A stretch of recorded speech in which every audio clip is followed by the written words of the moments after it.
求订阅。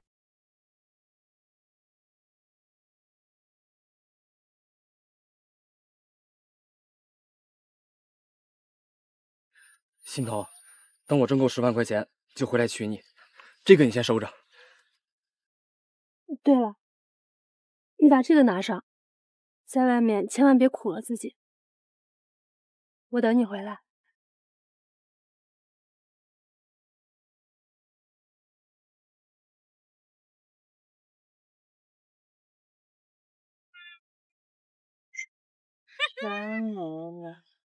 老奶奶，这个村到底怎么了？这村邪门的很，一夜之间，整个村子这全没了，全没了。心头，心头，我赚到钱了，心头，你在哪儿啊？对，听说这老板眼光不错，我这就我看看。心头，当年到底发生了什么？你到底在哪儿？你怎么会有这个东西？哪来的？有病吗？还我！说，东西哪儿来的？心头的死是不是和你有关？我不知道谁是心头。心头，我好想你，我好累。张海，喂，臭小子别死啊！不就是想见他吗？我带你回去。张海，你醒醒啊！张海，你没事吧？你怎么了1987年，石榴村？难道我穿越了？怎么了你？心头，伯父，你说你到底看上他什么了？要傻没傻，就是无能费。爸，我这辈子就认定张海了。你心头，真的是你啊！我找了你20年，我好想你啊！赵海，你撒狗女儿，要不我打断你狗腿！别打！我有钱，我现在做生意，一天赚好几亿，我能给心头幸福。就你，穷小子一个，你还想拐走我女儿？爸，是我要和张海私奔的。你住嘴！回去再给你算账。臭小子，怎么样？还不谢谢我？谁？你还敢问我是谁？消气，岳父，不是说你。谁是你岳父？我告诉你啊，要想娶我女儿，你先拿出1万块钱来再说。快答应他呀！不就是1万块钱吗？我现场赚给你看。哼，现场赚？你现在给我赚出来试试。上哪赚1万块？这要害死我呀！你小子不是开了20年古董店吗？见跑捡漏总会吧？你到底是谁啊？怎么会在我的传家宝里？别婆婆妈妈了，先应付你老丈人吧。小子，你行不行啊？行，当然行了。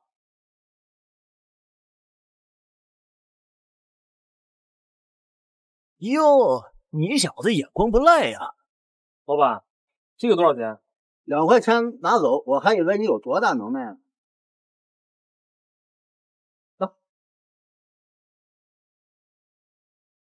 那1万块钱，你当我是老糊涂了？这就是合着的一个铁疙瘩，2块钱我都嫌贵。清代仿制的商周青铜器皿，虽然是赝品，但1万块钱绰绰有余啊。这还真是青铜器哎！现在啊，给钱就卖，谁出的价格高，我就卖给谁。哎，我出1000，我出2500，我3500，你出4500，我出5000，我出1万，谁也别跟我抢。奇怪呀，他这会儿还真有点本事。伯父，这一下你总该认可我了吧？你投机取巧，休想让我把心彤嫁给你！跟我回家。爸，张海，哎，心彤，这辈子我一定娶你。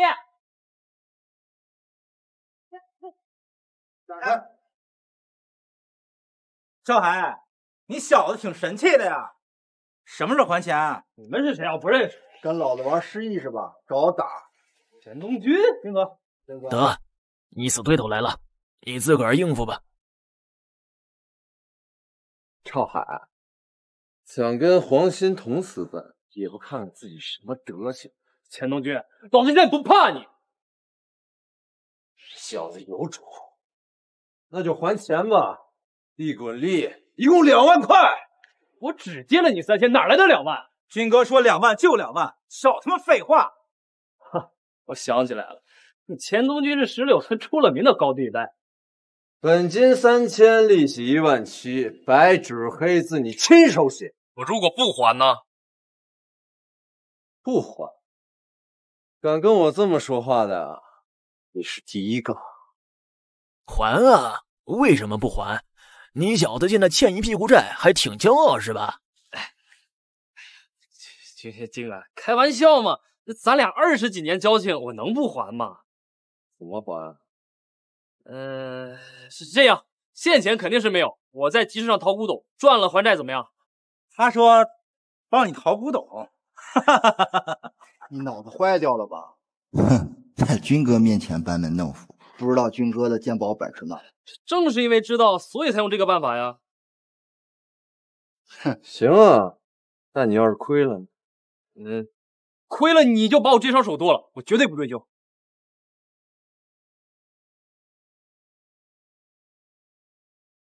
要什么啊，兄弟？要古董啊，兄弟？看一下需要什么？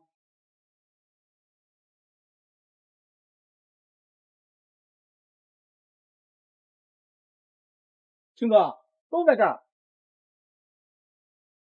这就是你淘的古董。你今天运气好，这些都是值钱货。剁手！敢他妈耍我！我看你是真不想活！青哥，脾气别那么暴，我这不是还债呢吗？拿你的手来还吧！哎，军哥，他信了咱们，弄死他！哎，拿一盆肥皂水泡进去，待会儿就知道是不是真的了。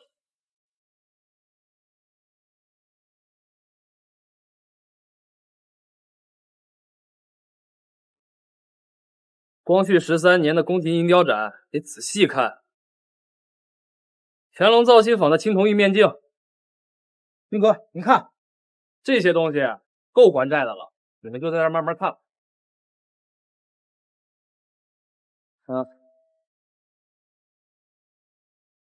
算你小子运气好，不过我警告你，离黄心彤远一点。他我肯定会娶到，至于你，死了这条心。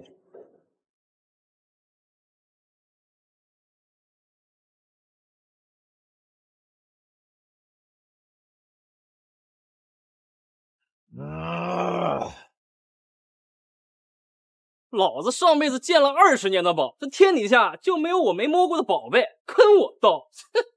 心彤，早知道我们的好日子马上就要来了。是吗？再过半年，你的好日子就到头了。你说什么？我说，半年后黄心彤会和16村一起消失。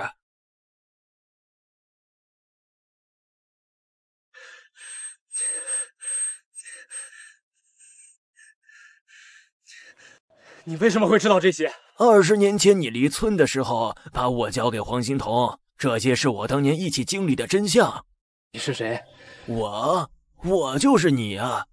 这些年你执念太深，诞生了我这个灵智，最终和你的传家宝融为一体。玉客紧张，当年到底发生了什么？我为了帮你回到过去，耗费了太多灵力，没法解封完整的记忆。那我该怎么做？鉴宝，通过鉴宝来让我吸食古董灵气，恢复灵体。不过黄心彤的死已经注定，就算等你知道真相，也来不及了。我一定要阻止这场灾难发生。如果你这一世能改变现状，说不定有希望。我虽然能帮你，但一切都得靠你自己。好，那就来逆天改命。心彤，这一次我一定要救你。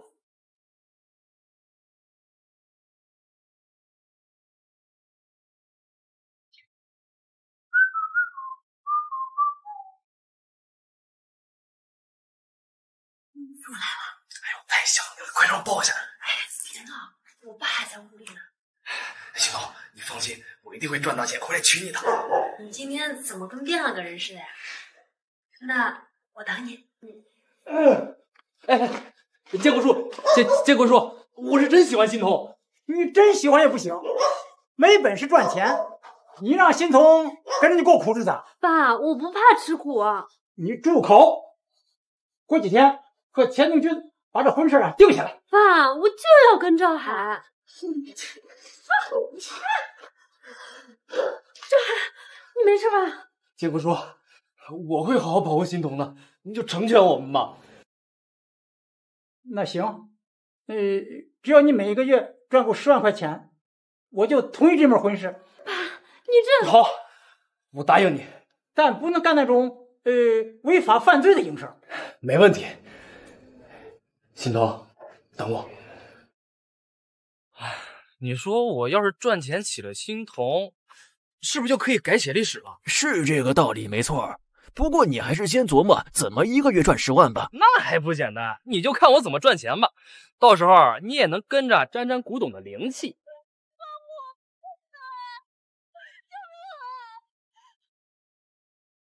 既然你不还钱，哥就只能要你抵债了。这不是我发小周小薇吗？当年他被强奸后跳河自杀，马千树那孙子为了报仇，把自己弄进监狱了。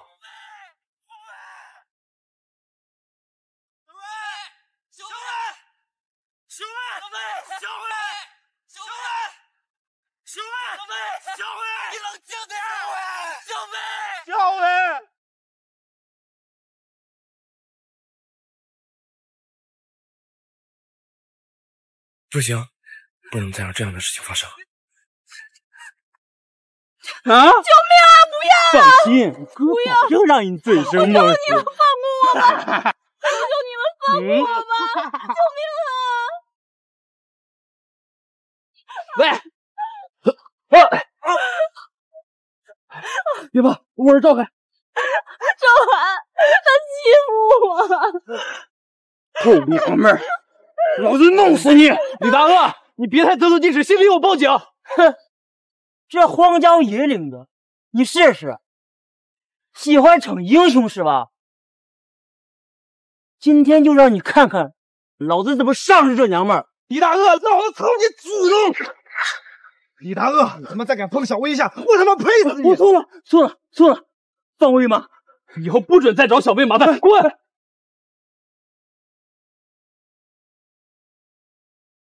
啊，小薇，你没事吧？还好有你们。行啊，你赵海，你小子终于靠谱一回了啊，把我媳妇儿救下了。谁你媳妇儿？你们两个呀，我以为这辈子再见不到你们了。你们两个呀，我以为这辈子再见不到你们了。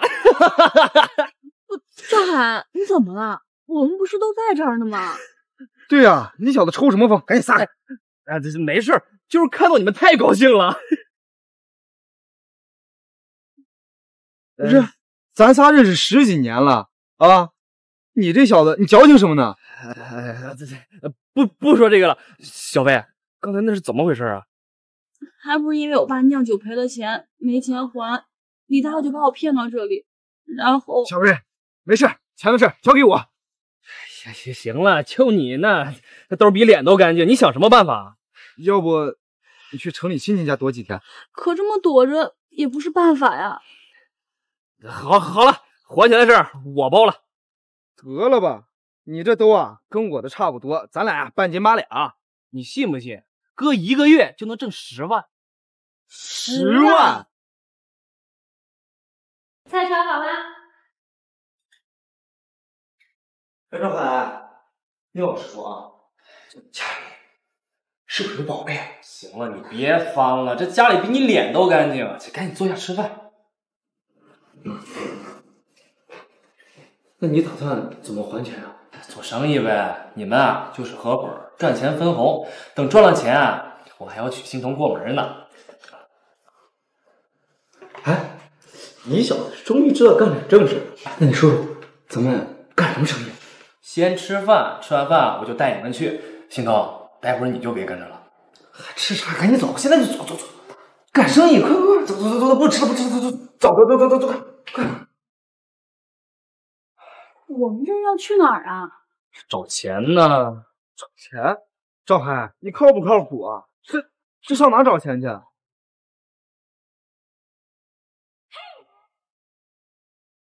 哎呦呦，臭小子，这宝贝还行啊！快搞到手，让我吸口灵气儿。二妮，叔叔请你吃糖，那叔叔把这些糖都给你，好不好？真的吗，叔叔？当然啦，不过呀，你要拿这个瓦片跟叔叔换，好不好？来，谢谢叔叔。二妮婶怎么了？你们打的什么鬼主意啊？连我闺女的玩意儿都骗？我没骗啊，我拿糖换的。我不同意，你们想要啊？花10块钱买。啥？10块？不知道人家婶，你想钱想疯了吧？啊，那你们惦记什么呀？别以为我好糊弄啊！凑钱。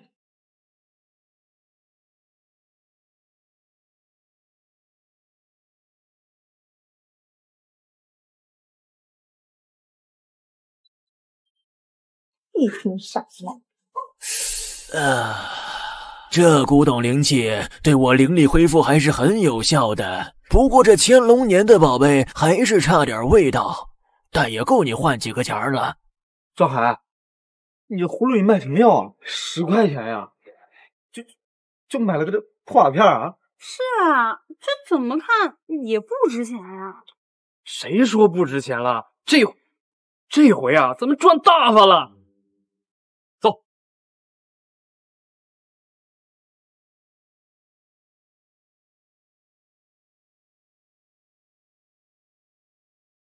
老板，放点钱。滚！我这可不是收破烂。这可是乾隆年盖藏珍库的玉枕瓦，你吹牛不带看看？是玉枕瓦不错，但是你这成色欠佳，可不如原来的值钱啊。老板，您看着给1000，成交。来。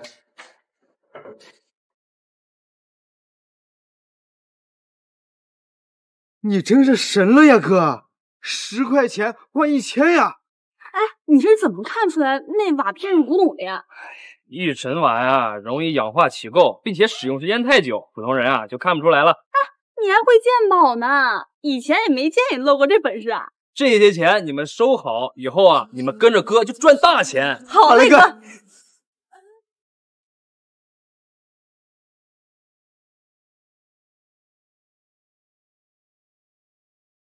李大哥，你想干嘛？你们仨日子过得不错，欠钱不还，还把我的头给打破了。你说干什么？你别忘了你头上伤怎么来的，现在流氓罪可是要枪毙的。你有证据吗？今天必须还钱。你们先走，这交给我。李大哥，你这么着急收钱，出事了吧？我都不知道你在说什么。你就继续装吧，你手里这个烂摊子，说不定哪天就会让你命丧黄泉了。你怎么知道的？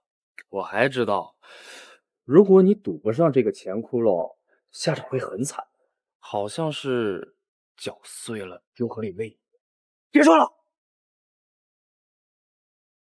这件事我帮你摆平，周小薇欠你的钱一笔勾销。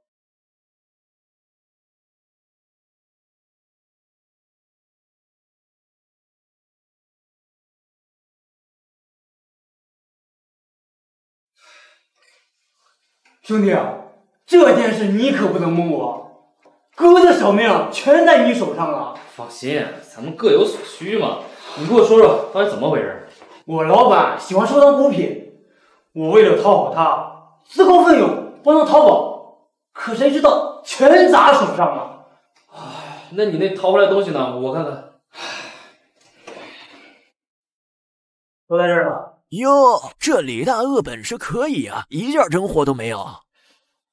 兄弟，怎么样？还有救吗？啊，大鳄哥啊，这运气有点差呀。啊，谁说不是呢？钱也花光了，买回来一堆垃圾，可急死我了。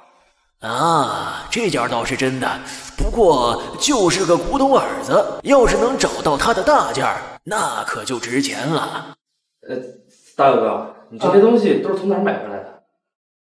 糟了，老板回来了！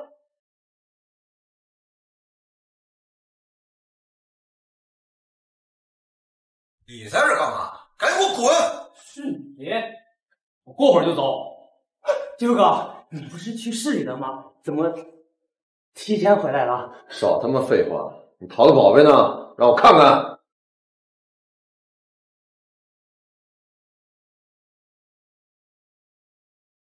怎么全他妈是赝品？赵海，你赶紧给九哥解释解释。是赝品，我就知道你等着落井下石，我跟你没完！你是不是把我的钱私吞了？绝对没有，九哥，你要相信我，九哥。他也是被骗了，给我3天时间，我帮你把钱全拿回来。3天？古董鉴宝这一行愿赌服输，你他妈以为你是谁啊？这用不着你操心，我自有办。你个废人，我倒要看看你3天能干什么。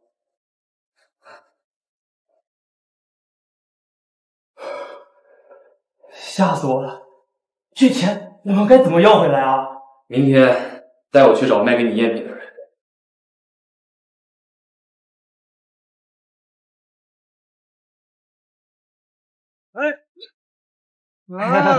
大鳄哥，你是去哪呀？刚从省城回来，多亏你上次卖我的宝贝啊！宝贝还行吧？那是，我专门找省城的鉴宝专家给我鉴定，都是值钱的玩意儿哦。大城市里都兴这个真古董，会颁发一个鉴定证书，怎么样？大鳄哥，你看看这些古董能不能还给俺？这怎么能行？哎呀，实不相瞒呀，大鳄哥，俺家有个哥哥，他要是知道俺把古董给卖了，非得把俺的皮给扒了不可呀，大鳄哥，大鳄哥，那个这个钱呀，我1分不少的还给你。哎，你把古董给俺们，好吧？谢谢大鳄哥，那俺就先回去了，大鳄哥。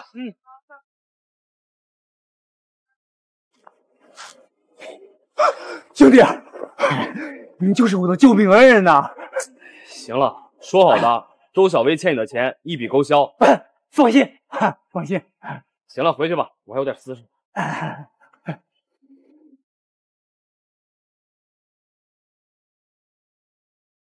哥，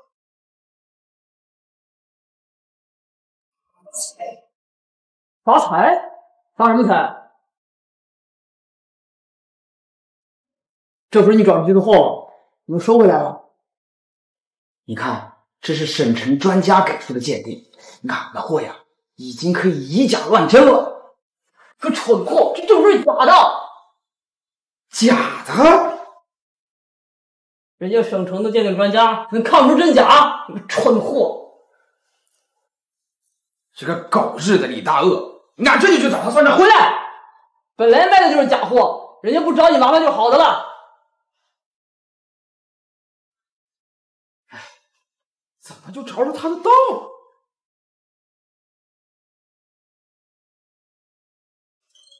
谁要？谁要？我听说你这儿有古董卖，过来淘2件。大哥，来的正好，咱们呀把这古董再卖给他。这古董，嘿嘿嘿，看古董呀，来看看，来看看。我先随便看看。来看看。啊，这里的古董灵气很浓，那件耳子的古董大件应该就在这儿。你小子可别打眼啊！不是这个。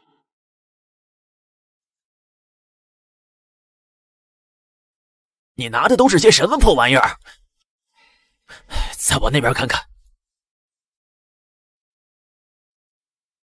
哎哎哎，你别动，就是这个，拿起来我看看。这些，还有这些，地上这些，我全要了。行嘞，这就给您装起来。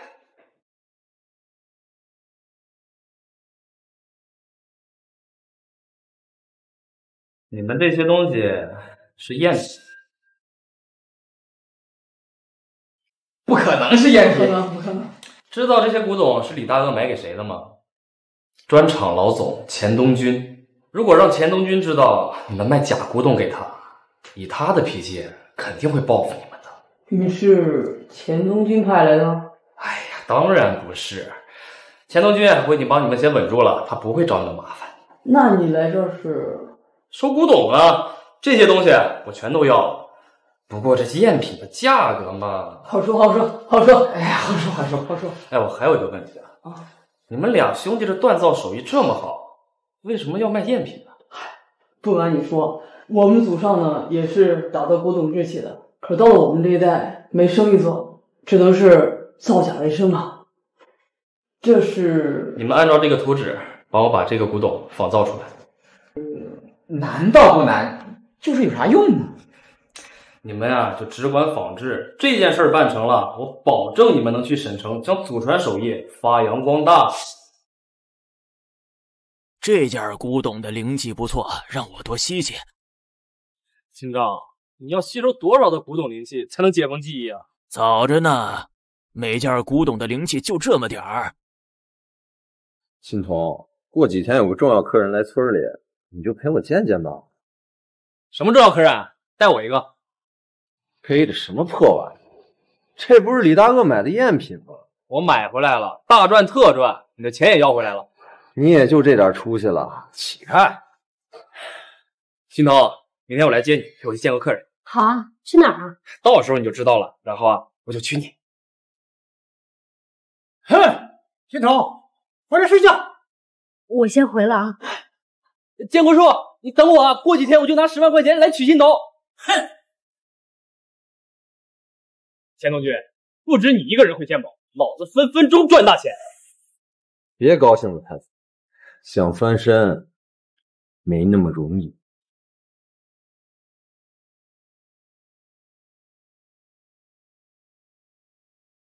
师傅，车停好了，前面就是师母的家乡石榴村了。是啊，你师母最大的愿望就是回石榴村看看，可惜他的病没能撑住，也罢。今天我们带他来这里走走。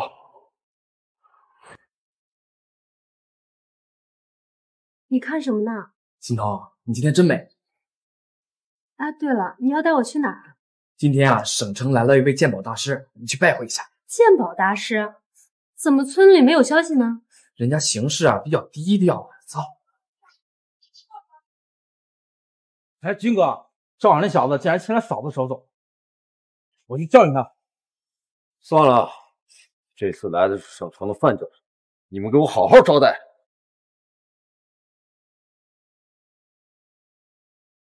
军哥，村口来人了，是范教授吗？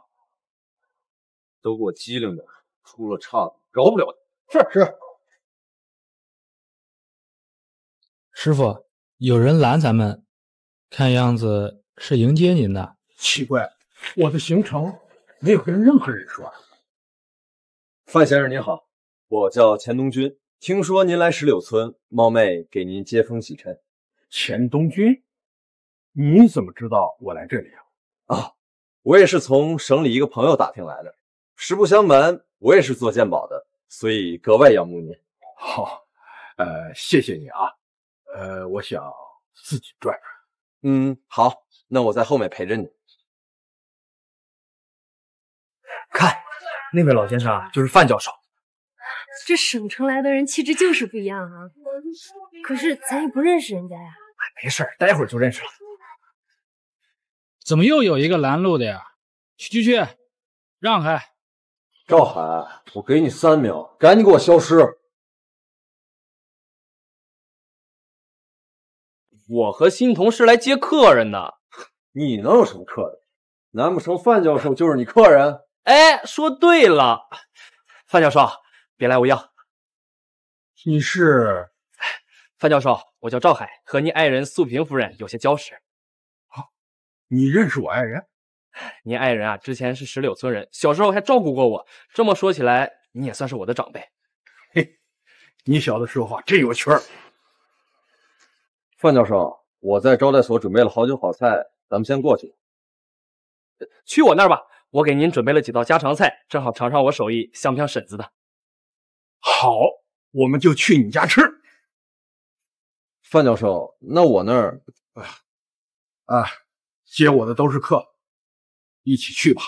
那好，听范教授的，正好我有件东西想送给您。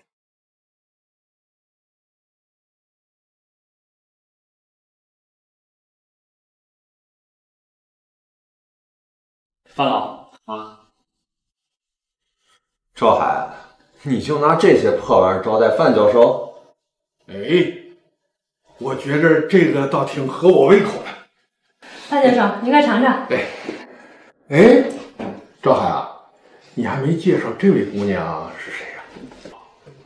她呀，是我未过门的媳妇儿。范教授，您别听他瞎说，叫我心彤就行了。好名字，郎才女貌，祝你们百年好合啊！范老，我斗胆送您一件古玩，还请您过目。哦，是什么呀？哎，一般的物件可入不了我的法眼啊。请。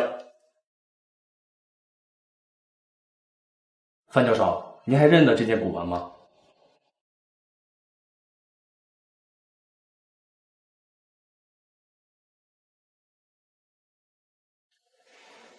范教授，这是一件赝品啊！范教授是省城最知名的鉴宝大家，你敢拿赝品送给范教授，这不是大不敬吗？范教授，这可能是个误会。赵海他……范教授，这不是误会，这就是我为您精心准备的礼物。我想听听你为什么送我这件礼物啊？这尊青花玉釉瓷乃是您夫人的嫁妆，当年也是帮您度过了很多难关，只可惜后来打碎了，再也没有原品。您和夫人情深意重，所以我找人专门仿制了一尊送给您做纪念。虽然年代历史不同，其他的无可挑剔。赵海，谢谢你。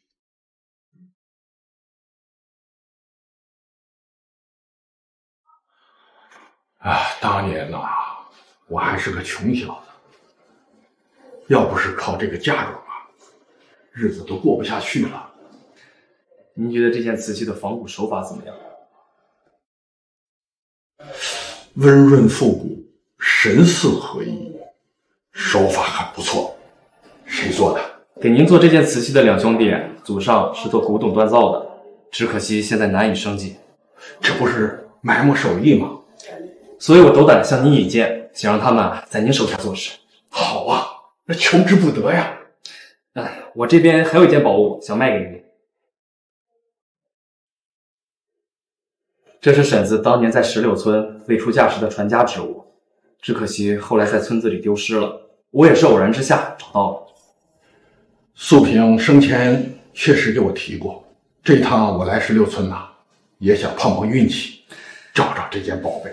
这件首饰市值至少50万，加上这是婶子的传家之物，价值更是珍贵不少。你说个数，多少钱我都买。教授好，教授好。赵海，你的这份恩情，我一定会记在心里的。小事儿，进了城啊，跟教授好好干。放心吧，哥。我算是看明白了啊！你这是给我设了个局呀，送礼办事卖古董，一气呵成。哎，主要还是想结识您老，价格你还满意吧？满意，满意。我这一趟啊，不虚此行。好了，再见了，范教授。范教授，慢走。走了哥。欣彤，咱们发财了！多少钱我都买。我只要20万，一半分给我发小，另一半我拿来娶老婆。另外就是想结交您这个朋友。怪不得你这些天总是神神秘秘的。是吗？哎呀，总之呀，我要请你过门了。你笑得甜蜜蜜，好像花儿开在春风里。赵海，你可以啊，把咱们村第一大美女都娶到手了。哎，这，我反对啊！我跟你说，小薇才是咱们村第一大美女。小薇，咱俩啥时候把婚赶紧结了啊？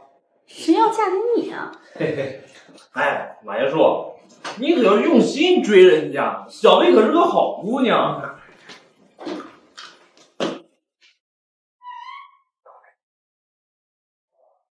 我警告你，敢对欣桐不好，老子一个不答应。我这辈子都不会离开欣桐的，你也早点死了这条心。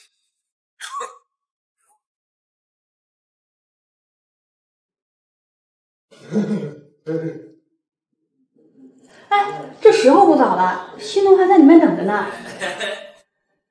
行，大海，你加油！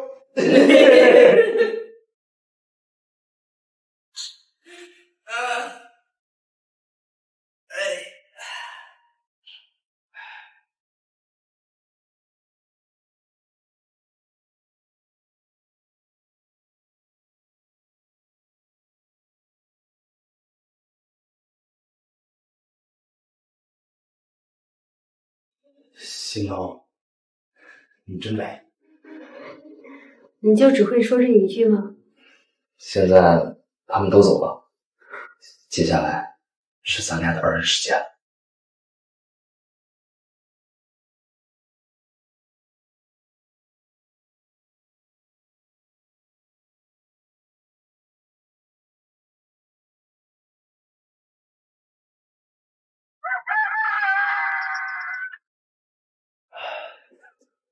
天都亮了，我得起床了，待会儿爸就过来了。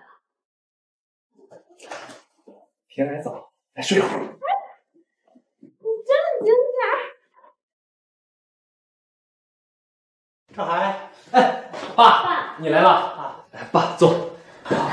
爸，您喝茶。哎，快点吧。你们不舒服？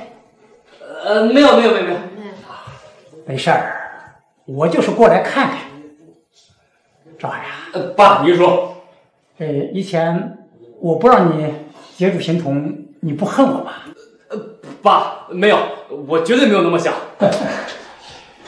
我之前之所以不让你接触欣桐，不是真心的，我是怕我这宝贝女儿跟着你吃苦。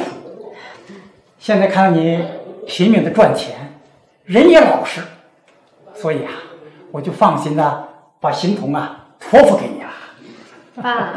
爸，你放心，我绝对会拼了命的对欣桐好。我和欣桐一起给您养老。臭小子！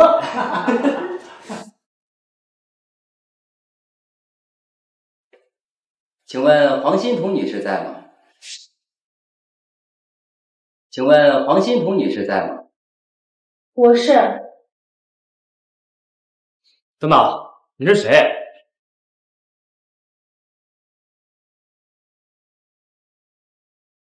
鄙人唐鹏，是市鉴宝协会的副会长，找黄小姐有些事。可是我不认识你啊。我是她老公，你有什么事儿直接跟我说。黄小姐和我们鉴宝协会合伙在市里开了一家古玩铺，但是有合伙人发现黄小姐把钱都卷跑了。这些证明居然都是真的。等等，我怎么连这些都能分辨了？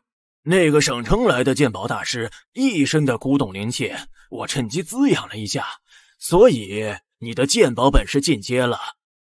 你是不是搞错了呀？我从来都没有去过市里啊。就是朋友，你一定是搞错了。这些年我女儿就一直在村里呀。就知道你们不承认，没关系。白纸黑字，这可是你的亲笔签名。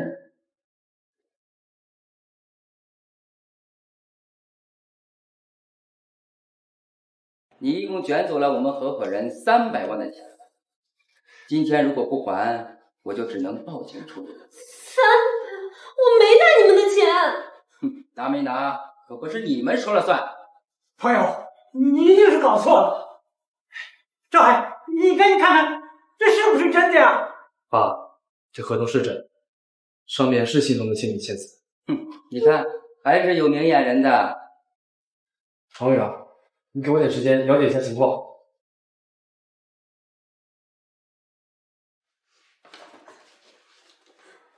300万，我上哪儿找300万呀？心彤，你先别着急，你好好想想有没有签过这种合同。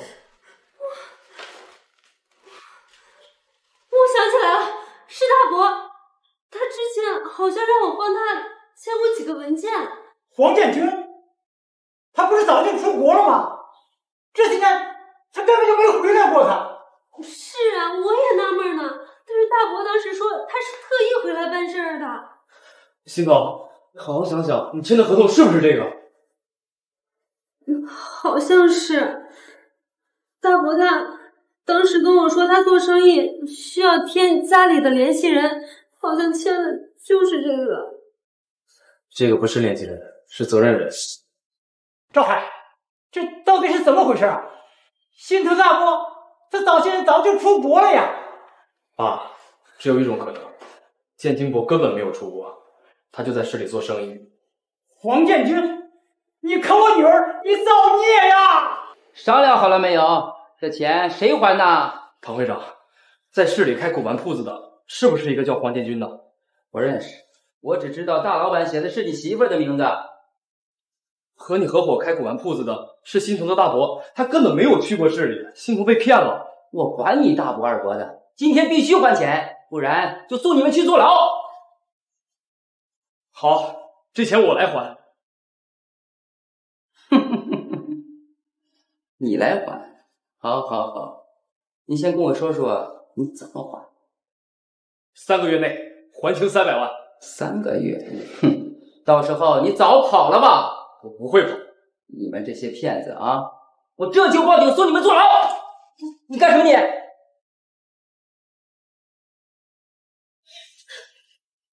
呀！我警告你啊，杀人可是要坐牢的。赵海，你千万别做傻事啊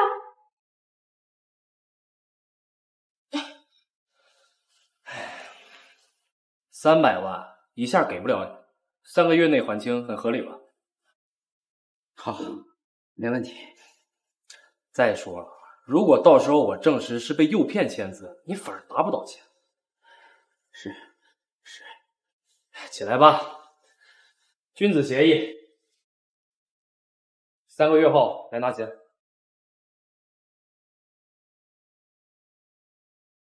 别担心，钱的事情我来想办法。我操，300万！心彤他大白还真不是个东西啊！哎，要不我这还有几万块钱，你先拿去用吧。对，你上次跟我们分的钱，哎，我怎么能收你们钱呢？我自己想办法。走，跟我村里收宝去。钱东军真不是个东西，居然不让村里人把宝贝卖给咱们。啊，说到底是咱们抢了他的生意，那接下来该怎么办啊？别急，船到桥头自然直嘛。好狗不挡道，你找死呢！明明是你们在挡道。听说你要帮黄家还300万，还得起吗？这不用你关心。你个废物！要不你趁早跟心中把婚离了吧？我倒是不缺钱啊。你说啊，现在这人真奇怪，上赶着犯贱。你说谁呢？别让我说第二遍，滚！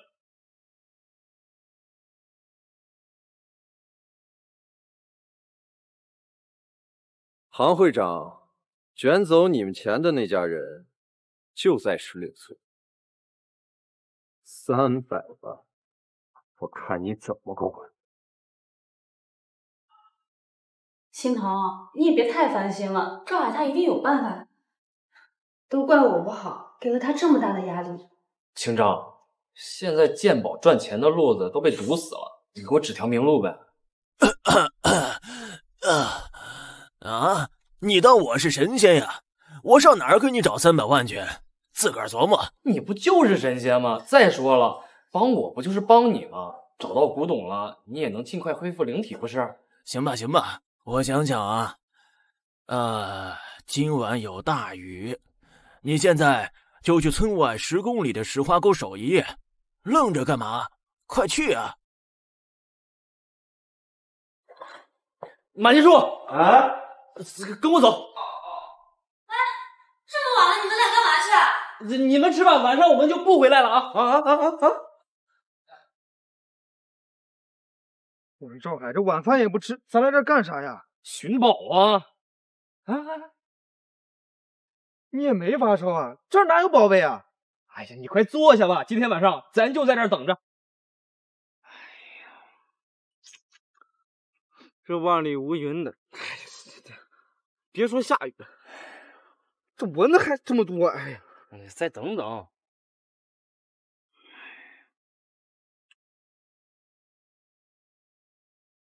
看你爹干啥？转过去。赵海，你老实说啊，你是不是有什么门道？什么门道？看给你闲的。那你莫名其妙喊我来寻宝啊？怎么着还等下雨？哎，这宝贝是不是从天上下来呀？嘿，还真是，只要下雨啊，就有宝贝。哎，我去那边待会儿，蚊子太多。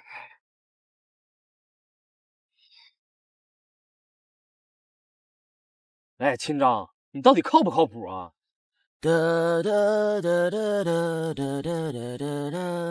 哎呀，年轻人要有耐心，就你这磨皮性子，能干点啥大事儿啊？不是，那你也好歹告诉我，下雨干什么呀？我可没空陪你消遣啊。嘿，你小子这点耐性都没有，还想赚大钱，我还懒得帮你呢。再见。哎喂，哎，我跟你开玩笑的。喂。小薇，可让我亲口，心疼，你别闹，这天还没黑呢。小薇，你真香，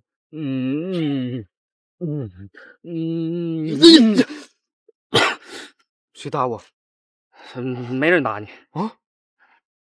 真没人打我？没打。哎，还真下雨了啊！我的个妈呀！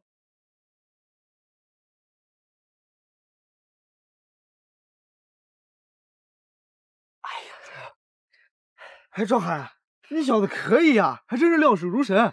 那是。哎，有宝贝！走！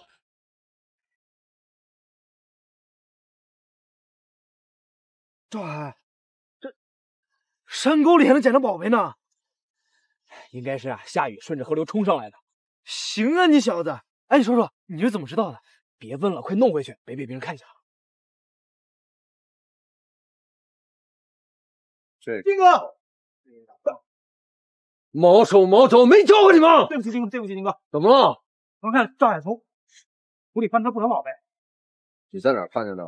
石花沟，全是土里埋的宝贝。走，看看。你们在哪儿捡的呀？运气这么好！哎，这不是运气啊，全凭赵海一句话。我俩直杀石花沟，然后就把这些宝贝给蹲着了。哎，那你是怎么知道那儿有这么多宝贝的？我猜的。之前不是说有人在那边捡到过宝贝吗？我们就打算碰碰运气，结果一下雨啊，真有！不对呀，你怎么知道昨天下雨的？小薇，你把咱们农民看天下雨的本事都忘了？哎，别笑了啊！我看谁敢笑我家小薇。你还说呢，刚才是你笑的。哎，好了，让我来看这些值多少钱。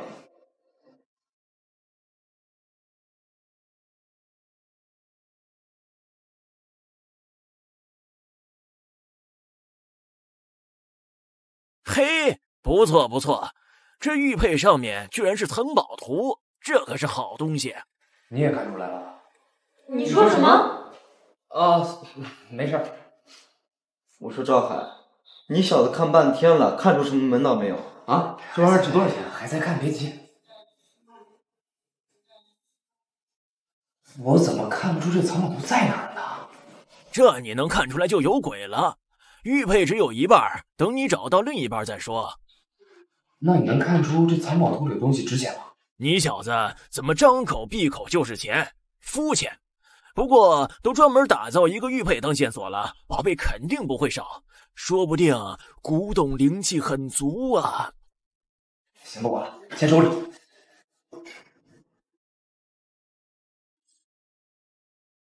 你他妈再踹我家门，谁给卸你狗腿？听见了吗？穷鬼家的破门踹烂了，可没钱换啊！你够闲的呀，3天2头往这儿跑啊！你这破地方，当谁稀罕？也没人让你来呀。这些东西哪儿来的？关你屁事啊！小魏，送客。钱东君，我们都没有惹你，你不要太过分了。放心，我不是来找茬的。钱东君，你到底想干嘛？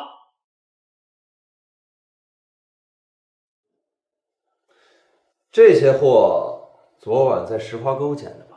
什么石花沟？你胡说什么呢？实话告诉你吧，东西是我埋在那儿的。是吗？你有宝贝不放在家里，反倒埋在野外，还是说你脑子进水了？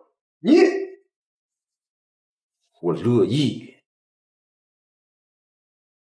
哎，赵小子，快，把他要上这块玉佩弄到手看看，藏宝图估计有戏。是同一枚吗？十有八九是另一半，你马上就要发财了，我的古董灵气哟！还笑？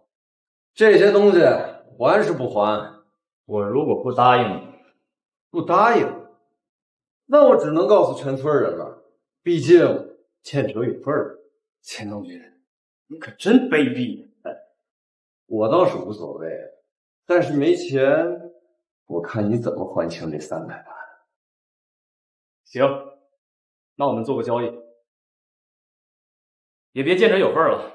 桌上这些东西你全部拿走。赵海，你疯了吗？他明显就是来空手套白狼的。就是，咱们又不理亏。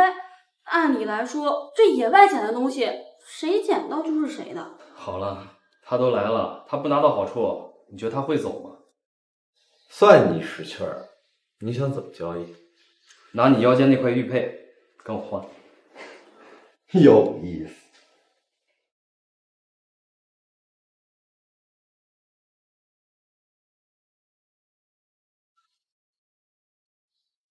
方便问下，这玉佩哪来的？新同的大伯以前当给我的，怎么替他家输东西？有问题吗？有时候吧，我还真怀疑你这身鉴宝的本事，亏本买卖你也做。拿东西，走人。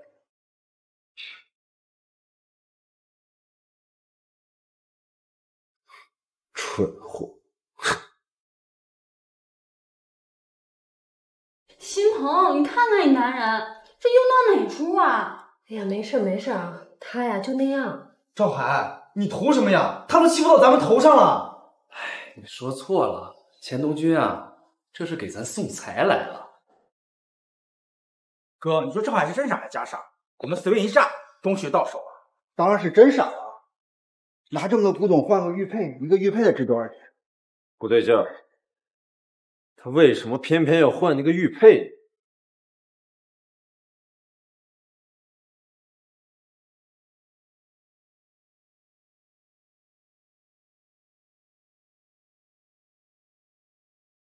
这玉佩里的线索好像和皇家有关。没这么巧吧？这藏宝图里的宝贝，该不会是你媳妇这小妮子家的古董遗产吧？这气息也太像了。古董遗产？是啊，只要找到遗产，不仅可以还债，还能修复我的灵气。你快问问他家里是不是有这回事儿。心头，这玉佩可能是你们家的，你能想起来吗？好像是我爷爷的，好像我小时候见过。天无绝人之路，心头，你爷爷给你留了一份古董遗产。什么？真的吗？那我们是不是可以还债了？太好了，这样心头就不用被逼着要债了。行啊你，赵海，真有你的。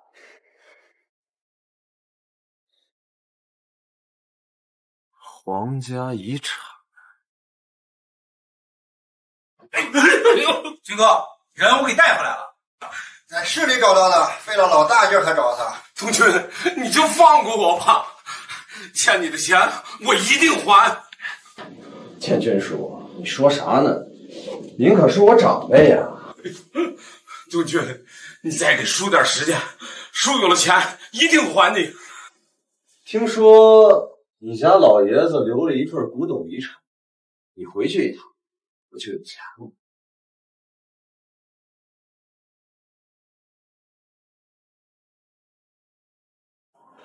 爸，您给看看，这玉佩还缺点什么关键信息？我一时间看不出来。从这手法上看，是我家老爷子留下的，没错。不过这一时半会儿的，我也看不出个所以然来。连你也看不出来啊？要说这玉佩呀，心疼他大白知道的比我多。爸，那这爷爷留给我的玉佩，为什么一块在大伯那儿，一块在村外呢？嗨，当年就是被你那不争气的大伯给偷走了。后来呀，他肯定是卖给了别人。也是，谁能想到这里边藏着老爷子留下的遗产呢？心痛，我回来了。心痛，我回来了。大伯，哎，建国，你还不敢回来？你把我孩子还不够惨吗？你打吧，我出手，我不是人。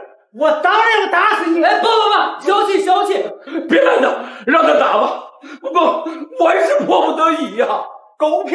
什么迫不得已？要不是你，爸当年也不会活活的气死。我错了，我不是人。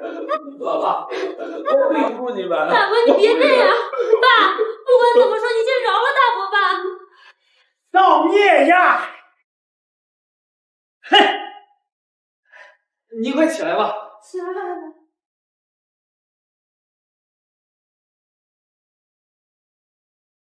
大伯，您歇会儿吧。你说大伯怎么突然就回来了？这也看不出来，奔着遗产来的。大伯，一路奔波累了吧？快吃点东西。哎呦，这就是咱家姑爷啊！是。哎呦，心痛嫁给你，真有福了。大伯，哎，我听欣桐说，这些年您一直在国外，怎么突然回来了？这人老了啊，自然就想回来，谁不想落叶归根呢？可我听说您这些年在市里借着欣桐的名义开古玩店，您拿着300万去哪儿了？欣桐，大伯对不住你啊，做生意全亏了。做生意？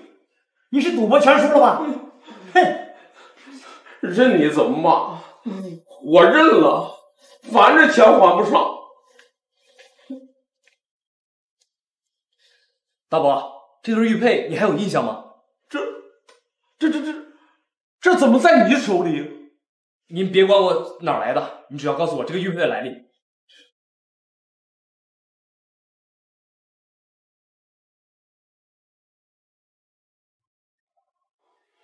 老爷子去世前2年，亲手在家用黄玉雕的，就在后院。老爷子整天都窝在后院雕的这种玉佩。后院？难道在后院埋了什么东西？没有，就是欣桐想他爷爷了。你还好意思问？这对玉佩是咱爸留给欣桐的，你到头了去卖钱。没事，吃饭。村长，看出来什么没有？这古董气我倒是能闻到，就是不确定在哪儿。我这鼻子也是时好时坏的。你说老爷子当年为什么会在这儿刻玉佩啊？老了走不动了呗。你要有黄建军这样的败家子儿，你肯定也得把宝贝藏起来。哒哒哒哒哒。哎呦，藏起来。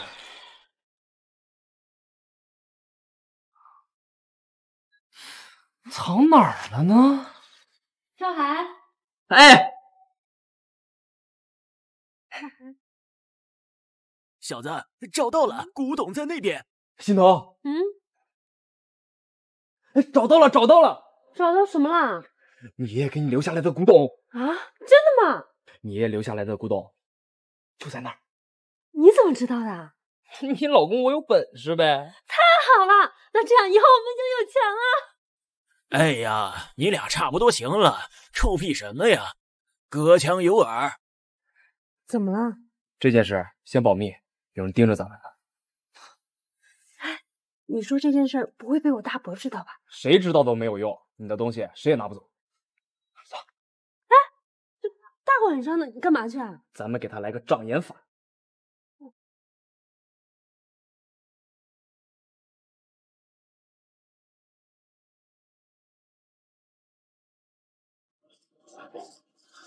看来老爷子真买了东西。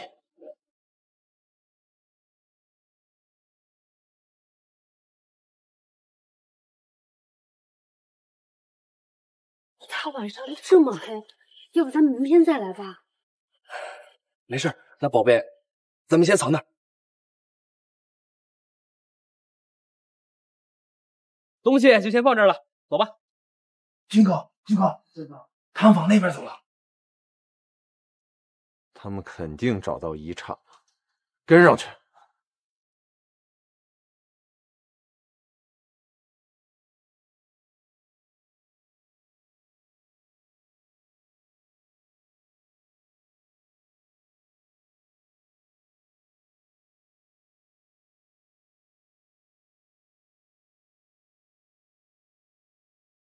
这个找到了。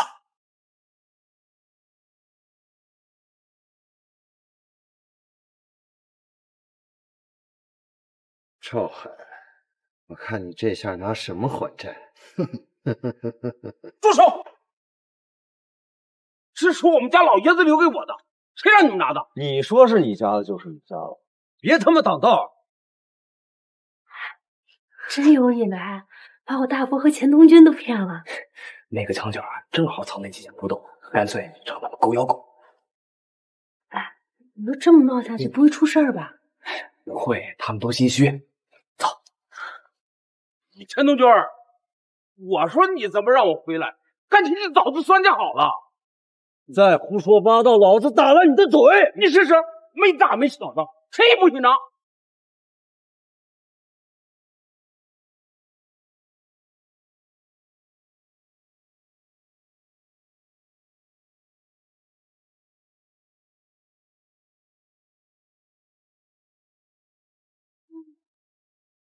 鑫哥，这就是你爷爷留下来的古董，都是好东西。怎么会有这么多呢？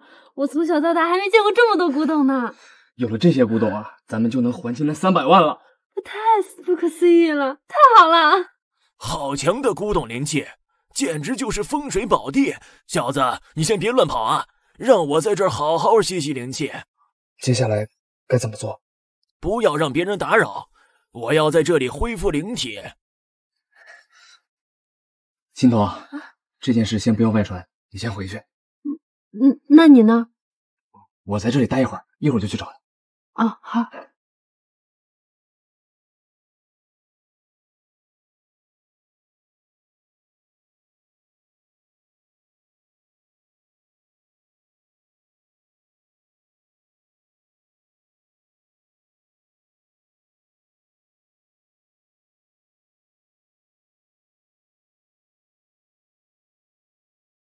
西东，不，醒了，怎么样？这回你看清楚了吧？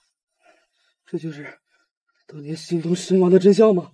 是啊，当年就这么回事儿。不过我们现在有能力改变这一切。这是怎么回事？嗨，我赏你的一点小本事，鉴宝灵气进阶。我们现在心神合一，你已经是这个时代最厉害的鉴宝大师了。好，那就让我们改变现有的一切。不好了，赵海，大伯和钱东军的事闹大了。把古董收好，我们去看看。好。哎呀，哎呀，你不打他，我他妈给你们谁杀的没完！再打你！别他妈给脸不要脸，老子没心情陪你玩。住手！会长，张海，他们他妈打死人了！钱东勋，你还真敢打老人呐？没打死这老东西就不错了。怎么，你想出风头啊？张海，他抢咱们家宝贝！黄建军，别他妈不知好歹！你欠我300万，这事儿还没完呢。300万？你和市鉴宝协会是一伙的？关你屁事儿！反正地上这些东西都他妈是我挖的。赵海，怨我没良心，我跟随你。他抢咱们宝贝。大伯，你怎么能这样呢？还有，钱东军让我回来给你们抢遗产，好还这债。老东西，别他妈血口喷人！钱东军，这300万的事儿，咱们得再掰扯一下。谁他妈跟你掰扯？滚一边去！东军，对对。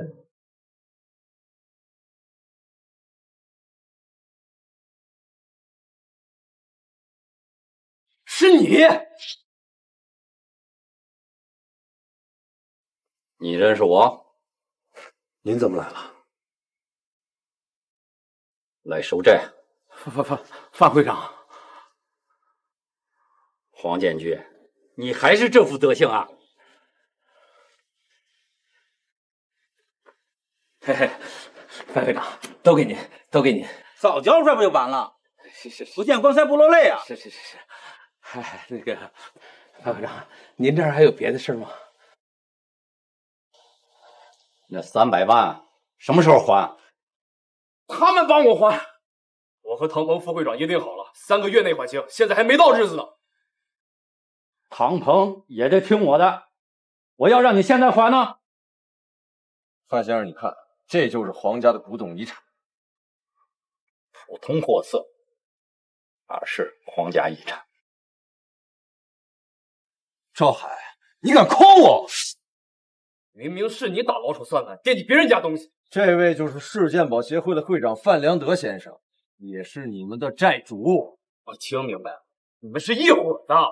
和谁一伙不要紧，关键是这300万被货真价实的捐走了。不让给赌输了。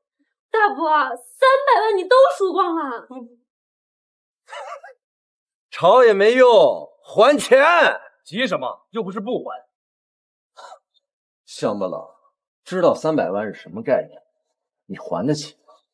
我没说我还不起啊。就凭黄家这点破烂儿，能卖几个钱？说到底，还是没本事，靠女人的钱来还债。钱东军，我不准你这么说他。他就是个废物。你现在跟我呀，还来得及。我跟范会长关系好，钱的事儿再商量。呀，钱东军，你再敢对心头动手动脚，我让你死无全尸！老子他妈还不信这个邪了！行了，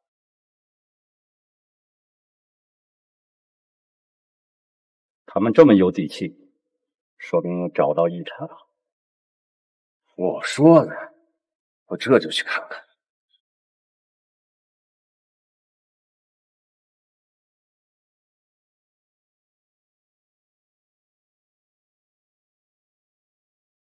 给我找！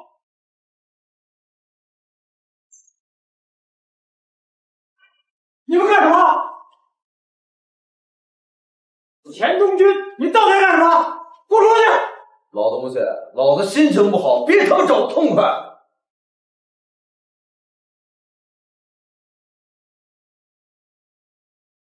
跟我走！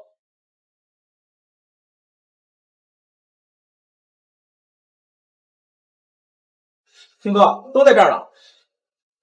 哼，还真在这。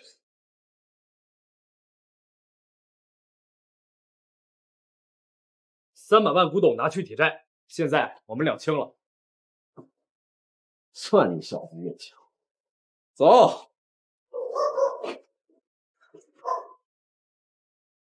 哼，下次见。不必。范良德，我一定会让你得逞。心痛，这不钱也还完了，剩下的宝贝能分我点不？你还有脸要古董？要不是咱爸留下这样东西，心痛早就被你孩子坐牢了。这不也没出事吗？这个家庭不喜欢你，现在你马上给我滚！嘿，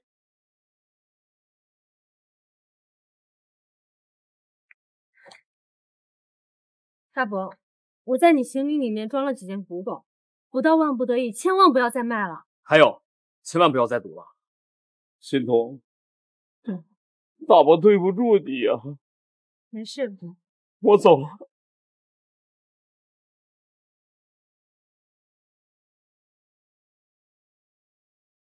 赵海，我总感觉最近有事要发生。没事儿，我会保护好你的。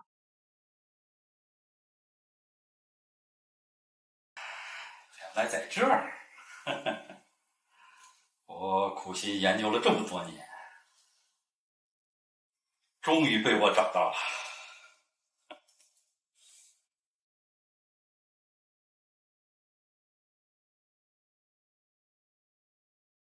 16村果真以前是为皇室打造奇珍异宝的御用村坊啊！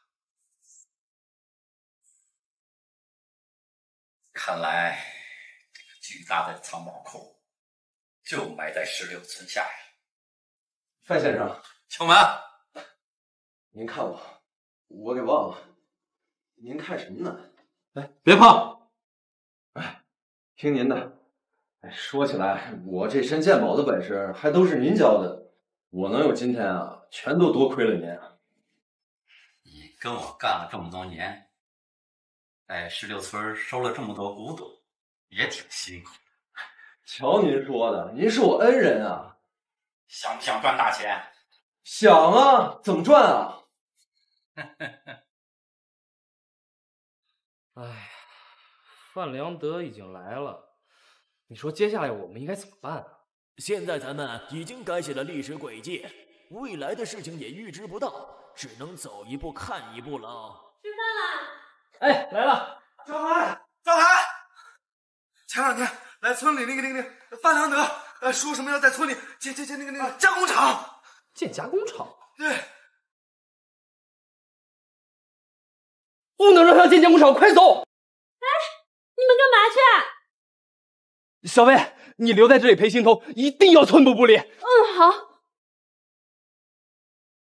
乡亲们，范老先生由于工作原因暂时脱不开身，特意委托我们俩来给大家讲讲。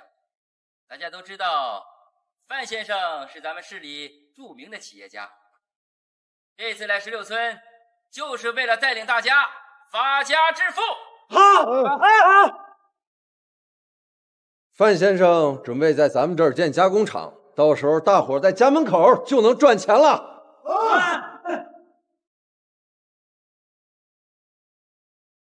范先生特意让我来向诸位乡亲保证，加工厂建起来之后，每个人每年至少能赚1万块。乡亲们，范先生特意让我来向诸位乡亲保证，加工厂建起来之后，每个人每年至少能赚1万块。无耻小人满嘴谎言！赵海，你这是怎么了？是啊，这不好事吗？你怎么还不乐意啊？爸，你别听台上这人一面之词，他和那个范良德都不是什么好东西。建国叔，您是村长，您今儿当着大伙表个态。我考虑一下。建国叔，这可是关乎全村人幸福的大事儿啊！您要是不同意，这不是断了大家伙财路了吗？对，行啊，挣钱不行。赵海，你看呢？他个土包子懂个屁呀！您问他白搭。我觉得这个厂不能建。赵海，你别不懂装懂，耽误大家伙挣钱。总之，这个厂不能建在16村。小兄弟，你可能还不了解情况。现在改革开放了，建厂做生意是能赚钱的。是吗？我只知道这个厂一旦建成，全村的人都会跟着遭殃。危言耸听，把赶走！啊！建国叔，您才是村长，您得表态。我同意赵海的意见。建国叔，你不能因为他是你女婿就全听他的吧？村长，范老先生真的是为乡亲们致富来的。致富？我看是谋财害命差不多。敢污蔑范先生，我弄死你！这位小友，既然你说不能建，总得说出个1、2、3、4的。就是，你要说不出来，我跟你没完！新建工厂一般要精心选址，不然会破坏生态环境。我猜你们没有选址吧？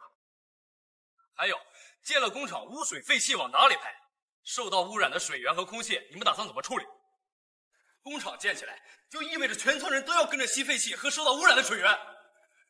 你胡说！外面建厂都这么干，也没见出事儿啊。的确，废气污水短期内看不出影响来，但时间长了人就会得病，血液中毒、肿瘤、癌症。乡亲们，我这绝对不是危言耸听。想想你们几年后得了癌症，孩子中了毒，这工厂还要建吗？不能建啊！不能建！不能建！不能建！不能建！真缺德呀你们啊！拿着我们16村的前途，你们建厂，你们还要脸吗你？就是奸商，想替我们写的臭虫，滚出去！滚出去！滚出去！滚出去！滚出16村！滚！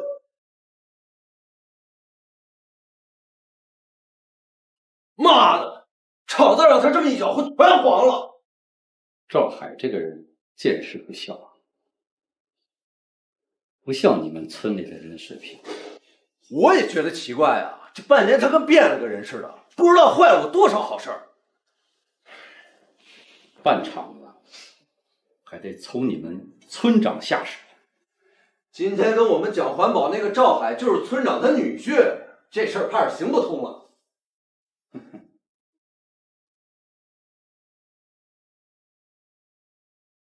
这是省城新生产的药剂，能诱人发病。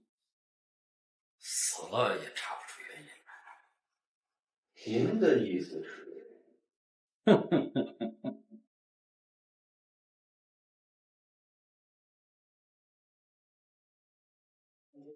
建国叔，哟，你怎么来了？叔啊，我这次来还是想跟您聊聊建厂的事儿。这些东西您收下。同学啊，你想带领乡亲们赚钱，我不反对。可咱也不能为了钱拿人命开玩笑啊！叔啊，一开始我真没想那么多，我是真想带大伙赚钱的，这点您可得信我呀。我信，你是个好孩子，心眼不坏。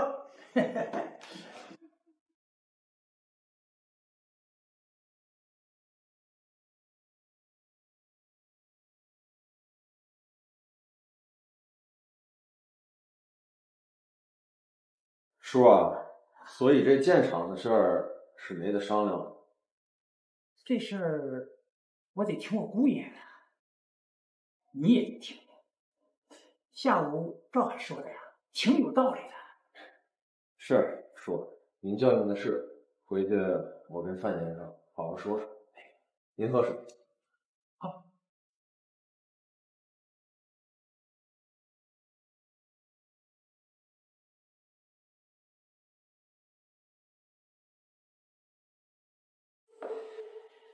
叔啊，这时候不早了，那我就先回去了。哎，好，好。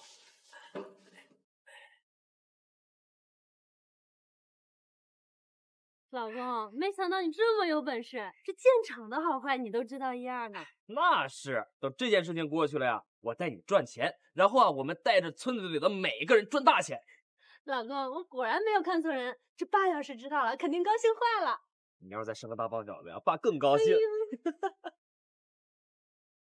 爸，你怎么了，爸？爸，爸，你醒醒！老爷子身体一向硬朗，不应该走得这么不明不白呀。心彤，人死不能复生啊！医生说了，建国叔死于急性脑梗，别太自责。前脚不让建厂，后脚人就死了，哪有这么巧的事儿？你怀疑钱东军？赵小子，老爷子估计是被人下药诱发得病的，这种药只有大城市才有。范凌德，心彤，我还在，你放心，我不会让你有事的。等给八姑娘透气，我就去找他算账。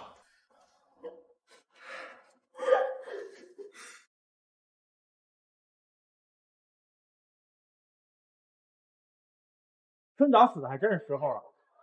他这么一走，咱们村儿现场可就没人管了。赵海忙着给老丈人守孝呢，压根儿没空管村里的事。刚才那帮村民领钱的时候可积极了。哼，谁会跟钱过不去啊？就算是他赵海也不能免人呀。军哥出马就没有办不成的事儿。行了，别拍马屁了，门口待着。范先生，范先生。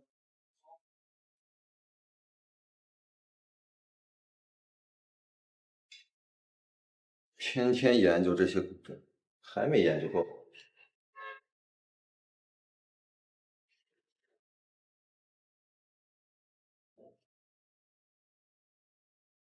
地下藏宝库，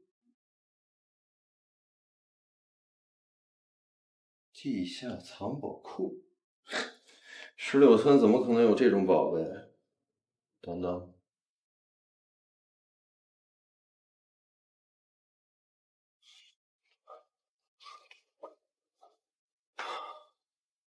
怪不得这些年你让我帮你在村里收宝，原来你早就知道村里挨着一个珍宝府，让我帮你找线索。范良德，你下的好一手大棋啊！拿我做棋子，打着建厂的幌子挖藏宝库私吞。范良德，你不仁，别怪我不义了。怎么了？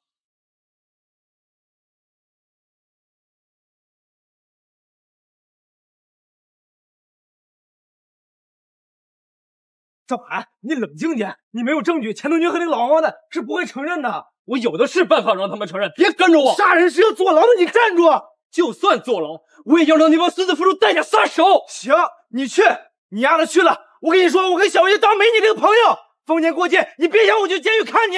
赵海，你个王八蛋，你是不是存心让心彤守活寡？心彤、小月还有我都很担心你，所以今天我必须跟着你。建叔，帮我保护好心彤，算我求你了。赵海，你听我的，咱们先回去，咱慢慢商量，再找他们报仇也不迟呀。不能再播了，帮我转告心彤和小薇，就说我不会意气用事。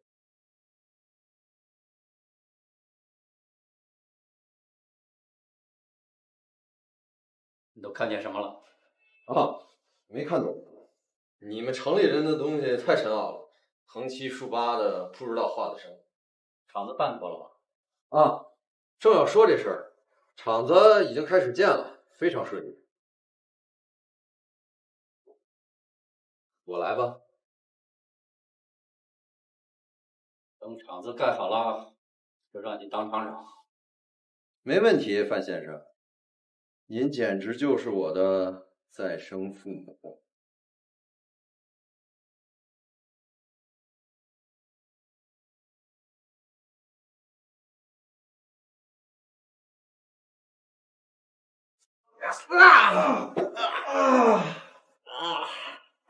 赵海，你他妈疯了！你要干什么？给你送终。我们是不是有什么误会？我岳父被药物突发脑梗，这种药只有大城市有。你说又误会在哪儿？什么药？我怎么不知道？别以为你做的天衣无缝，只要我愿意，我就能找到你的药藏在哪。有本事你就找，你还能有火眼金睛不成？范先生，咱们行得端，走得正，压根儿没有什么药，让他找。你找啊！如果找不着，我让我的律师起诉你。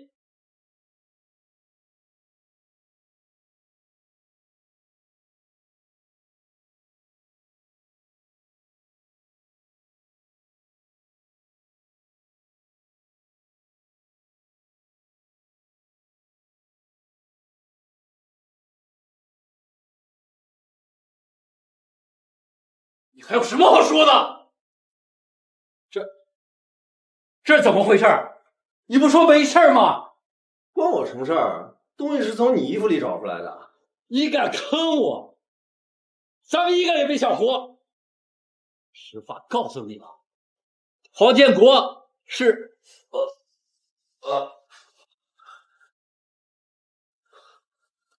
他被下毒了。是他干的，他想建厂，所以给你岳父下毒了，跟我没关系啊。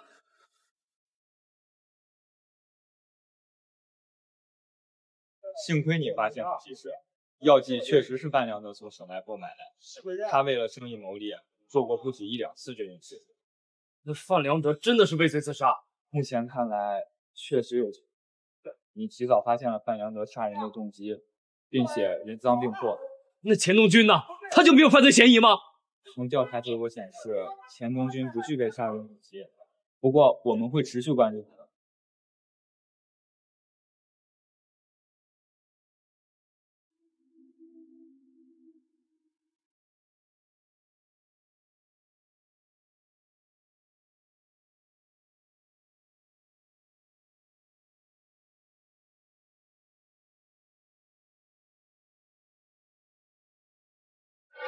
钱东军，如果让我知道你还在做坏事，我不会放过。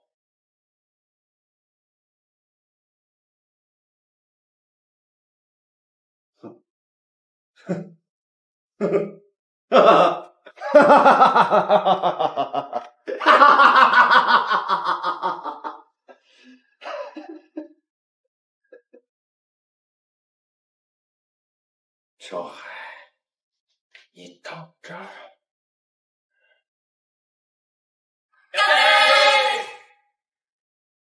哟，结婚戒指啊！今儿早上呀，刚领证，哎，以后啊，这小薇可就是我媳妇儿了啊！就你出品，小薇建筑，恭喜你们啊！哎，建筑，今天晚上是不是该早生贵子了？说什么呢你？来，好，再干一个，让我们恭喜马建树、周小薇喜结连理，来，恭喜干杯！谢谢。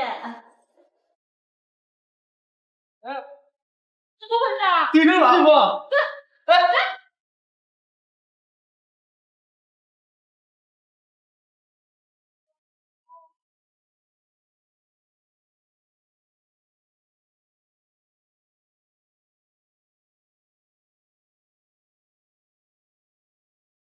好像没事了，我们出去看看。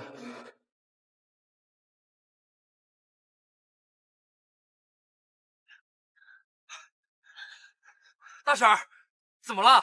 没事儿，刚才不知道怎么了，又地震了，地上裂开一条缝，我的腿刚好就栽了进去。赵海，到底发生什么事了？怎么房子都塌了，差点把我埋下去了？我在家喂猪呢，忽然棚塌了，我的猪全死了。咱们村儿从来没有发生过这样的事儿，气了坏了。赵海，赵海，我俩刚才去村头看了一眼，到处都是地缝，还有10几户连房子都塌了，不像是小事儿啊！乡亲们，大家别着急，我去找找什么原因。那我陪你一起去。不行，你是怕我拖累你吗？不是，外面太危险了，你要在这里帮我安置受灾村民，这样我才能放心去调查。那好吧，那你自己一定要小心。你也是，一定不要单独行动，知道吗？张海，你一定要调查清楚啊，不然晚上我们都不敢睡觉。放心，我一定会调查清楚的。哎呦，我这老腰啊，下回你有事护着我点东西摔碎了我就消失了。按理说，我改变了16村的命运，可为什么还是会地震呢？你的确改写了范良德带来的灾难，但改写后可能也会产生新的影响。有道理，再看看吧，至少20年前的事情不会再发生了。哎，停！你快停下！往右东北角那个方向看看。好恐怖的古董灵器，这规模起码不小。古董宝器？别吵，我再看看。果然，这个村子底下有一个藏宝库。藏宝库？地下？你怎么知道的？地震让16村的地面出现了很多裂痕，这股古董灵气自然就出现了。藏宝库的源头在哪？应该在你前面1公里的山里。是加工厂。哇！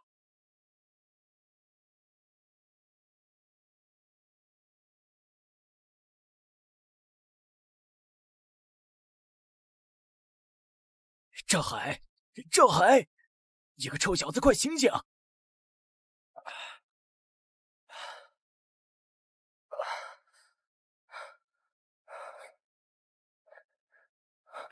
心头，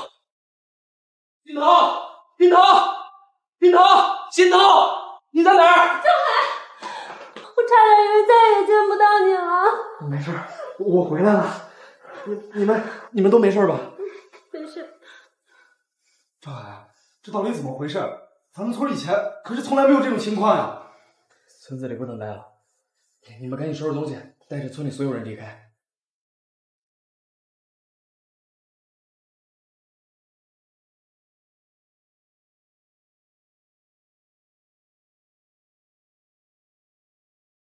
心头和乡亲们就交给你了，等我解决了村子的事情，就去找你们。兄弟，你一定要小心。你可千万不能有事啊！咱们几个人一个都不能少。好了，不会有事的。赵海，我还是舍不得你，你能不能不要去啊？傻瓜，这里是我们的家呀。青红就拜托给你了。赵小子，你可想好了，我走了就没人帮你了。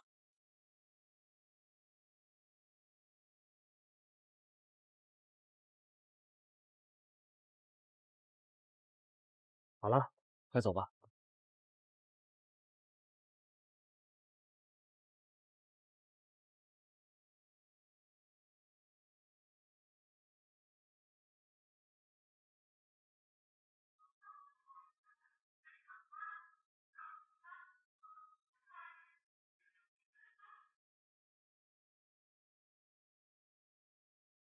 臭小子，这场地震恐怕还是和加工厂有关。20年前的灾难还没有真正翻篇儿。范良德来16村建厂，就是为了挖地下藏宝库，所以村子才会地震，全村人遇难。没错，这才是村子毁灭的本质。但是范良德已经死了，到底是谁在继续做这件事？范良德死后，我们都忽略了一个人，钱东军。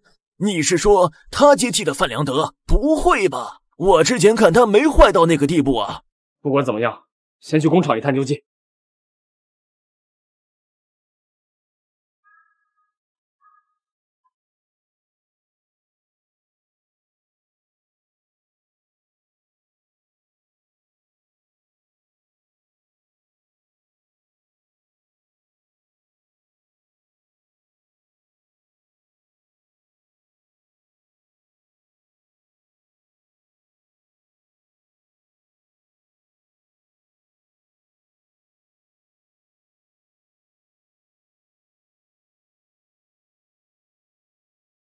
果然是你！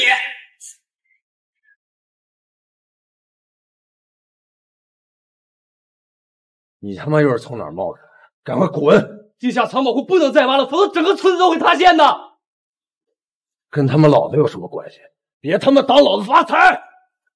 现在整个村子已经开始地震塌陷，你再挖下去，你我都会被活埋的。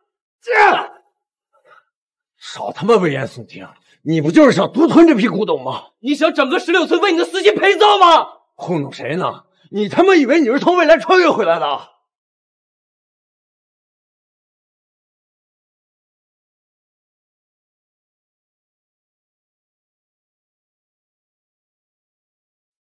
不行，得赶紧把古董挖出来！住手吧！现在整个村子都是裂缝，你现在收手还来得及啊！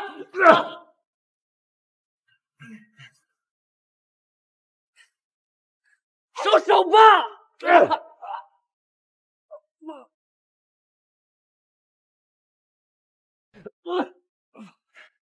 别他妈坏我好事，不然我打死你！有种你试试！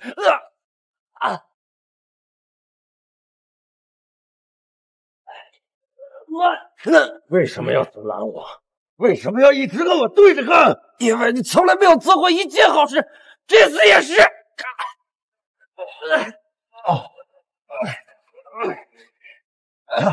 地下藏宝库的钱，我们一人一半，到时候离开这个破村不就行了？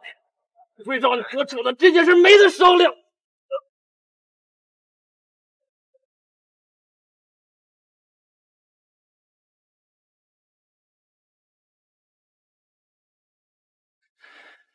范良德这老东西的麻醉剂还真管用，这下你老实了。下辈子别多管闲事儿了。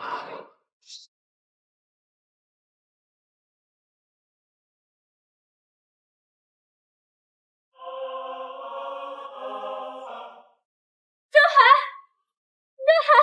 钱东君你要干什么？周海，你没事吧？周海，你醒醒啊！周海。你就这么死心塌地的爱这个废物，你看不出来我比他更爱你吗？钱东君，你放开我，我恨你！周海，你没事吧？周海，恨我？放开我！那我就让你恨到底！救命啊！放开我，钱东君！救命啊！救命！我这才刚走一会儿，你就被打趴了，哎，净给我丢脸！快起来！救命啊！救命啊！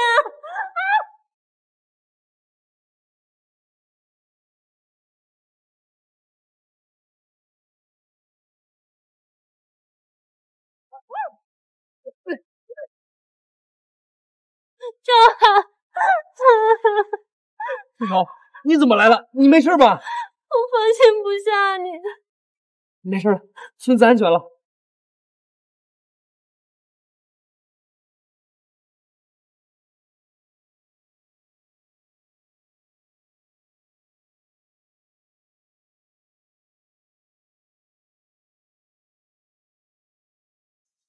都他妈去死吧！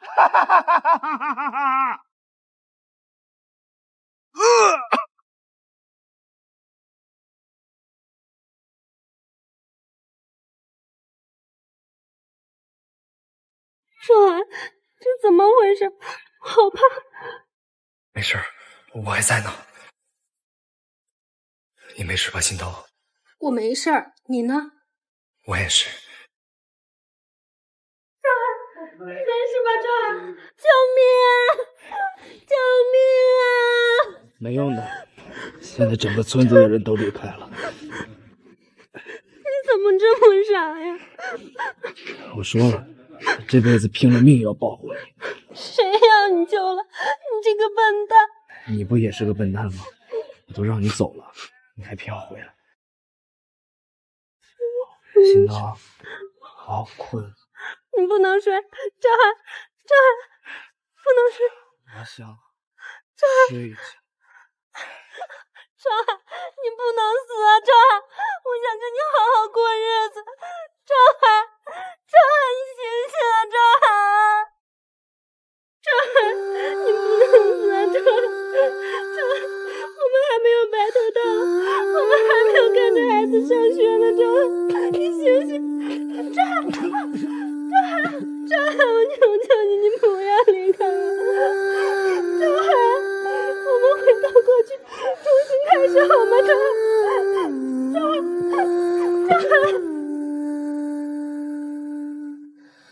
回到过去。厅长，你听得到我说话对吗？厅长，听得到，听得到，吵死了！赵海，你在跟谁说话呢？赵海，厅长，救救心头，只有你能救他了，厅长。赵海啊，你确定吗？就像黄金童，你就会死，这辈子就再也见不到他了。我不怕，只要心头能好好活着，我不怕。你这是何必呢？我救你不就好了？即使他活下来了，以后他的生活又与你无关，不值得。值得，因为我爱他。哎，真是个臭脾气，臭小子！不枉我带你回来一趟啊！我也该走喽。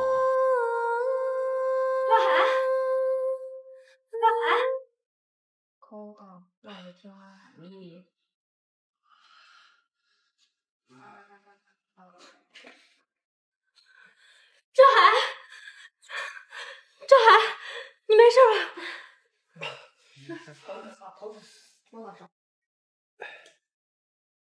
心头，你们两个胆子挺大呀！赵氏文玩集团董事长也敢打，带走！赵海，头没事吧？没事，好着呢。你们怎么这个脑袋？赵老板可是贵人多忘事啊！您现在可是全国最知名的古玩集团老总，我们这不是跟着你沾光了吗？就是呀。哎，你说说你啊，咱们旗下这么多家古玩城，你非要来这家小店，害得我们一通整。好了，我们走吧，还要去参加古玩城的开业剪彩呢。成了，范老先生还等着呢，咱们走吧。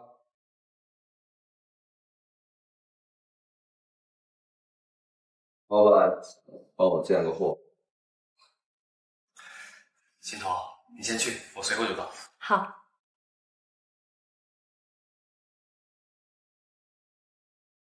真羡慕你啊，回了趟20年前，就得到了想要的一切。不过，这次轮到我了。